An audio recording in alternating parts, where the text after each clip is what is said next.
RBS 91.9. On va à présent s'intéresser à une adaptation littéraire produite par Netflix. Il s'agit du roman d'Harlan Coben, Disparu à jamais, réalisé par Juan Carlos Medina, sorti le 13 août en mini-série de 5 épisodes sur la plateforme de streaming. L'auteur, mondialement connu pour ses romans policiers avec une première adaptation au cinéma en 2006 par Guillaume Canet avec Ne le dis à personne, en est déjà sa 4e adaptation Netflix, après Dans les bois, Safe ou encore Innocent, que vous pouvez retrouver également sur la plateforme. Et ce n'est pas fini puisque l'auteur a signé une exclusivité avec le géant du streaming américain pour l'adaptation de pas moins de 14 de ses œuvres. Alors ce n'est que le début, c'est pour ça qu'on a choisi de jeter un petit coup d'œil aujourd'hui sur cette adaptation. Disparu à jamais, ça retranscrit une fois de plus l'idée phare dans les livres d'Harlan Coben, qu'on ne connaît pas vraiment les gens qu'on aime et qui nous entourent, et pour cause, ici l'action se déroule à Nice. Guillaume, le personnage principal, voit sa compagne, qu'il vient de demander en mariage, disparaître du jour au lendemain sans laisser de traces. Cela fait ressurgir quelques douleurs du passé, comme le meurtre de sa petite amie de l'époque le même soir que celui de son frère. Vérité cachée, suspense et coup de théâtre vont rythmer donc ces 5 épisodes pour aider le spectateur à démêler avec Guillaume la pelote de mensonges sur laquelle s'est construit jusqu'à présent toute sa vie. Alors avant de parler de la série en elle-même, Guilain, peut-être un petit mot sur le réalisateur Juan Carlos Medina. Oui, alors d'autant plus que Medina, il a à voir avec Strasbourg. Pour le coup, on l'a un peu découvert ici. Alors, j'avoue que moi, j'ai regardé la série à cause de ou grâce à, ça dépend comment on le voit, Juan Carlos Medina. Donc, Medina, c'est un jeune réalisateur il a la quarantaine, je crois 44 ou 45 ans maintenant. Et en fait, il avait eu le Grand Prix au Festival du film fantastique de Strasbourg en 2012 pour un film qui s'appelait Insensible, qui était son premier film. Une production, si je ne me trompe pas, franco-espagnole. Oui. Et donc, du coup, moi, j'ai eu l'occasion de le rencontrer à l'époque à Strasbourg en 2012. Et je dois avouer qu'il m'avait fait sacrément bon effet, le jeune Juan Carlos Medina. Et puis moi j'avais trouvé qu'Insensible était quand même un sacré putain de bon film, d'autant plus pour un premier film. Et donc du coup moi j'ai un peu suivi sa carrière à Medina, et c'est un type qui est le prototype de malheureusement ce qu'on a assez peu dans le cinéma français. Je précise que lui-même est franco-espagnol, je crois qu'il est né aux États-Unis, mais il me semble qu'il travaille entre l'Espagne et la France. Il parle les deux langues complètement couramment. Insensible était d'ailleurs tourné en langue espagnole, alors que Disparu à jamais est tourné en langue française avec des acteurs français, notamment Nicolas Duvauchel, qui est quand même l'acteur le plus connu de la série. Et donc Medina avait démarré sur les chapeaux de roue avec un film plus ou moins d'horreur, donc Insensible, qui se plaçait clairement dans la on va dire dans la lignée, je vais un peu vite en besogne, mais du cinéma de genre à l'espagnol, comme on en a aujourd'hui, c'est-à-dire des films, des productions de Guillermo del Toro, des films comme ça, en fait, toute l'école espagnole ou l'école hispanique qu'on a aujourd'hui. Et donc, on avait parlé d'ailleurs dans Cité Culture du Golem, qui était son 2e film sorti en 2016, qui en fait est sorti un peu dans l'anonymat, qui était un film de maison, enfin un film de plus ou moins de maison hantée, enfin un film fantastique dans le Londres du 19e siècle.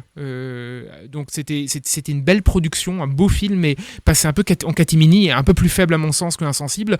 Et donc il revient. Moi j'avais un peu oublié ce qu'il faisait entre temps depuis 2016, et là tout d'un coup je suis tombé sur le trailer en fait il y a quelques mois. Tiens, Medina revient, il a un truc sur Netflix, ça s'appelle Disparu à jamais. Et donc moi voilà, je suis resté un peu sur ma lancée des 2 longs métrages qu'il a fait. Et en fait, ce qui est intéressant chez Medina, je trouve, et il le prouve de nouveau en partie dans Disparu à jamais, c'est quand même que c'est un type dont la qualité pour moi essentielle en termes de vraiment de mise en scène, c'est qu'il a toujours une manière de frôler en fait l'horreur, le fantastique à des moments où on l'attend pas. C'est un type qui sait faire ça. On va parler plus longuement de Disparu à jamais tout à l'heure, mais juste pour exemple type, Disparu à jamais, Geoffrey, vous avez rappelé le pitch général de la chose, et en fait il y a plusieurs moments dans la série où en fait on bascule dans des zones sombres. Par exemple, un moment, le jeune héros principal qui ne comprend toujours rien à l'intrigue qui le dépasse, descend dans une cave et est nez à nez avec un type en train de mourir, en fait, qui est quasiment plus qu'un cadavre, laissé à l'état de vie léthargique, en fait. Et ce moment-là, il est pour moi il est trop horrifique pour que ce soit un pur produit Netflix. Il y a tout d'un coup un truc qui se passe. Il y a un registre, il y a une tonalité que je trouve assez inattendue. Même l'un des personnages principaux qui est joué, moi je trouve, par un excellent acteur du cinéma espagnol qu'on voit assez peu, qui s'appelle Thomas Lemarquis. C'est un type avec la boule à zéro qui joue le rôle d'un mec à capuche dans la série dont on va comprendre au fur et à mesure le rôle. Pareil, ce type-là, je trouve qu'il le filme avec, j'allais dire amoureusement, c'est-à-dire qu'il lui donne un rôle un peu symbolique, un peu l'homme de passage, vous savez, l'homme de transition, celui qui détient les clés. Et je trouve que par moment, la série que j'ai pas fondamentalement adorée, elle a un truisme médinien, j'ai envie de dire, parce qu'il lui donne une espèce de tonalité presque fantastique à l'intérieur de ce canevas très cobénien et dans lequel, pour moi, il y a beaucoup à dire dans la surenchère de rebondissements et dans finalement les twists qui ne cessent de s'enchaîner. Bon, avant d'approfondir et d'en parler, on écoute tout de suite un extrait de la bande-annonce donc de Disparu à jamais, dont on va parler tout de suite. Tu veux devenir ma femme ou pas ? Je suis déjà ta femme. Ouais, donc c'était la bande-annonce de Disparu à jamais, actuellement sur Netflix, l'adaptation d'Harlan Coben. Nathalie, vous êtes un peu plus nuancée que Guylain sur la série. Non, j'ai le même avis. C'est-à-dire juste que la touche Médina, je vois très bien là où Guylain pointe du doigt quelques moments d'élan de la mise en scène qui dépassent un peu son sujet. Mais moi, là où je dirais pas pareil, j'ai plus l'impression que Médina, vu qu'il a une vraie singularité artistique dans Insensible, qui est un film absolument formidable sur les fantômes du franquisme, là j'ai l'impression qu'il se fait quand même corseter par la structure Netflix et aussi par la rhétorique Harlan Coben. Parce que, peut-être qu'on en reparlera, là on a vu 4, enfin moi j'ai pas vu les 4, mais il y a 4 séries et il y a des tics récurrents comme... Tu m'arrêtes Guylain si j'ai une bêtise, mais le découpage par personnage, d'épisode par personnage, c'est un trait récurrent, où on est en fait invité, vu que c'est un puzzle, un mystère à reconstituer, vous l'avez très bien dit, alors on va avoir le prisme des événements via un protagoniste principal. Et donc la touche médinienne, elle est quand même un peu masquée par la grosse machinerie Netflix-Coben, puisque comme vous l'avez dit, 14 adaptations, c'est impressionnant en fait ça. Et donc c'est un thriller trépidant.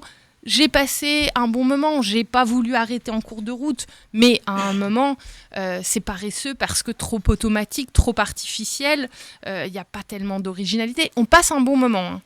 Les acteurs, pour certains, jouent très très bien. Effectivement, l'acteur qui jouait déjà dans Insensible, il a une gueule tellement cassée, tellement photomatique, maigre comme ça, glabre, les cheveux, enfin le crâne chauve, que lui, il provoque une émotion chez le spectateur. Mais sinon, en fait, la rhétorique, pour moi, d'Harlan Coben, elle est tellement bien goupillée qu'il n'y a plus d'espace, ni de rêverie, ni vraiment d'émotion profonde. Par contre, plaisir, hein, je n'ai pas boudé mon plaisir. Les cadavres dans le placard, les secrets de famille, il n'y a pas grand-chose de neuf sous le soleil. Et alors, je trouve qu'ils abusent vraiment des coups de théâtre, des rebondissements, du cliffhanger et de la coïncidence. Ah, comme c'est bizarre, le frère mort a rencontré la petite amie du actuel disparu. Très... Voilà, mécanique. C'est ce qui fait les œuvres en même temps de Coben. Tout à fait. Ouais. Et quand on en a vu trop d'adaptations, on se lasse un peu vite. Alors, moi, j'ai vu aussi d'une traite sur la même journée les 5 épisodes, hein, donc en effet, ça se regarde facilement, ça n'a pas du tout été un supplice de les regarder. Par contre, je suis un peu plus en retenue sur le lissage esthétique Netflix. Vraiment, j'ai trouvé ça un peu plus plat l'esthétique, là, je rejoins pas trop là-dessus. Je pense notamment à ce qui m'a marqué, ces plans avec ces drones de la Côte d'Azur, etc., ces grandes envolées. Ça sentait vraiment plus une patte Netflix qu'une patte Médina pour moi, donc je me suis un peu ennuyé sur l'aspect esthétique du film. C'est plutôt cette surabondance de rebondissements qui, moi, m'a tenu en haleine, et je l'ai pas forcément regardé pour les images et ce qu'il nous montrait, parce que j'avais l'impression que c'était du déjà vu et de voir plutôt une bande-annonce pour la Côte d'Azur parfois, plutôt qu'un réel travail d'auteur comme Médina aurait pu le faire, comme vous l'avez dit, sur d'autres œuvres. Ah mais je présente mal. Moi ce que je dis c'est qu'on voit des fulgurances. Alors elles sont pas légion. Je suis d'accord que globalement le baril de Netflix passe par là et que ça empêche un peu d'avoir une singularité, c'est moins qu'on puisse dire. Mais je trouve qu'il y a quelque chose qui subsiste, qui fait riper un peu la machine de temps en temps. Mais quand je dis ça fait riper la machine, on a quand même une sacrée grosse machine. Et la grosse machine, c'est Netflix plus Coben égale on fait un produit et on le vend. Et d'ailleurs en parlant de ça, parce que tu disais que tu as regardé les 5 épisodes d'une traite, une fois que j'ai regardé Disparu à jamais pour tester la machine Coben, j'ai enchaîné avec une autre adaptation d'un Coben par Netflix qui s'appelle El Inocente ou L'Innocent, donc qui est une série espagnole qui est également sortie en 2021 en avril, donc à quelques mois d'écart on a un produit comparable. Alors ça se regarde avec, moi j'ai trouvé j'ai mis plus de temps, j'ai eu plus de mal à m'immerger dans Innocent que dans Disparu à jamais, peut-être parce que c'est en Espagne alors que Nice, il y a le plaisir aussi de voir la Côte d'Azur, la France, etc. Mais peu importe, ce qui m'a frappé surtout, là je vais vous lire le synopsis, la fiche wiki, parce que ça vaut le coup. Dans la mesure où la fiche wiki de El Inocente, on dirait un résumé de ce dont on vient de parler, de Disparu à jamais. C'est l'histoire, donc de 9 ans après avoir été impliqué dans une bagarre, Matteo tente de construire sa vie avec sa femme Olivia. Ils seront cependant surpris par de nouveaux événements, venus du passé, qui déchireront à nouveau leur vie. Et en fait, qu'est-ce que c'est ? C'est exactement la déclinaison de la formule Coben, c'est-à-dire, il se passe un truc, un meurtre, en l'occurrence une bagarre, une détonation, un événement, quelque chose. 10 ans plus tard, les gens mènent une vie normale, ils s'aiment, tout va bien, ils vont se marier, ils vont avoir un enfant, etc. Et tout d'un coup de théâtre, on revient en arrière, et en fait, on va détricoter un fil qui est constitué d'une galerie de personnages. Chaque chapitre est divisé par un personnage, et en fait c'est quasiment les mêmes cliffhangers. Moi j'ai été frappé parce que j'ai enchaîné pour voir, et en fait quand on fait l'expérience de faire Disparu à jamais puis Innocent, on a l'impression littéralement de voir la déclinaison presque plus que c'est même pas une formule, j'avais l'impression de voir un dérivé, presque un spin-off en fait. On a l'impression que on change les noms, on est en Espagne et plus en France, il est un peu plus âgé, il est un peu plus vieux, elle est un peu plus jeune, elle est un peu plus vieille, il y a un enfant dans un coin, pas dans l'autre. À partir de là, c'est la même guinguette. Et alors là, pour finir, ce qui m'emmerde beaucoup, j'avoue, dans ce genre de produit personnellement, c'est ces interminables tunnels familiaux. C'est sur le fond, si on réfléchit ce que c'est une formule plus belle la vie, hein. Parce que c'est mais en fait le frangin c'est le beau-frère de mon cousin qui a couché avec la cousine, qui a couché avec le frangin, qui est machin, mais qui en fait est l'oncle caché du fils révélé dont on découvre l'existence au dernier épisode. Dites les gars, faut s'arrêter quoi, parce qu'en fait au bout d'un moment ça s'assoit même sur la crédibilité. D'ailleurs, moi je veux bien qu'on ait une suspension d'incrédulité, mais au bout d'un moment c'est plus possible. D'ailleurs les scènes familiales dans Disparu à jamais sont pas du tout crédibles, parce qu'ils ont un père, les deux protagonistes hyper violents comme ça, qui jouent très bizarrement. Tout à fait d'accord, suspension d'incrédulité, ça me fait complètement sortir du truc. Et puis une mère qui ose rien dire, ça c'est pas réussi. Non, de ce point de vue-là, je suis d'accord. Donc on termine là-dessus. Donc Harlan Coben, l'adaptation Disparu à jamais dont on vient de nous parler, allez vous faire votre propre avis, c'est sur Netflix actuellement. Merci à tous de nous avoir suivis pour cette reprise. On vous retrouve la semaine prochaine à 20h sur RBS. Bonne soirée.